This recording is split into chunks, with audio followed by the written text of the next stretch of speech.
মাতবর সাহেব এই হুইদের ফুটকিটা কে কুড়ালটা যাইবো? না না, যেরম আঙ্গর মাছ দশ হবে ফুটকিটা কেউলা বাস দেওয়া সম্ভব না, এরম হুইদের ফুটকিটা কুড়াল দেওয়া সম্ভব না। এরম হেল লাগে আমার সংসার করাও সম্ভব না। মাতবর সাহেব এনিতে বুঝলেন বিড়ি এটা পরকিয়া করে না নাই? মুখ সামলায়া কথা কইবেন কি আর আমার জিয়ে পরকিয়া করে? আমার জিয়েরে বিয়া দিছি মাত্র 3 দিন হইছে, কালকে হইতো বাসর। মাতবর সাহেব এনো ঠার ফাইন না কাল্লাতে বাসুরটা কে লেগে করলো না?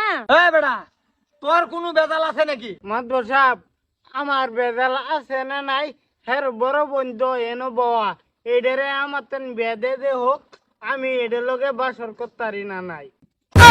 আম্মা আমি অন্য জায়গায় ভালো পাই, আমি হারাতে বিয়া বম না। তোরে বিয়া দিয়ার কথা কইছে কে? আমি কইছি আনহেরা যে আমার বিশ্বাস করুন না, এ লাগে আমি পরীক্ষাটা করবা চাইছিলাম। র তোর আসল পরীক্ষা ওহন হইব। এই ল হুইস, এই হুইজার ফুটকিটা কুড়াল দেয়া যদি দিতারস তে তোর বউ তোর লগে যাইব। মাদবর সাহেব, এটা সাধারণ কাম, হুইজির ফুটকিটা কিবা কুড়াল দে এটা দে আমি দেখাইতাছি।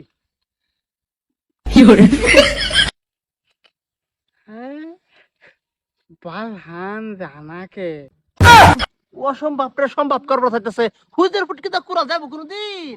এইটা একটু বুঝাতে চাইতাছি মাতবর সাহেব, আমার জিয়ে ওর লগে সংসার করতে পারবো না। তুই এটা লইয়া তো টেনশন তো সত্যি লিগা, তুই এটা লইয়া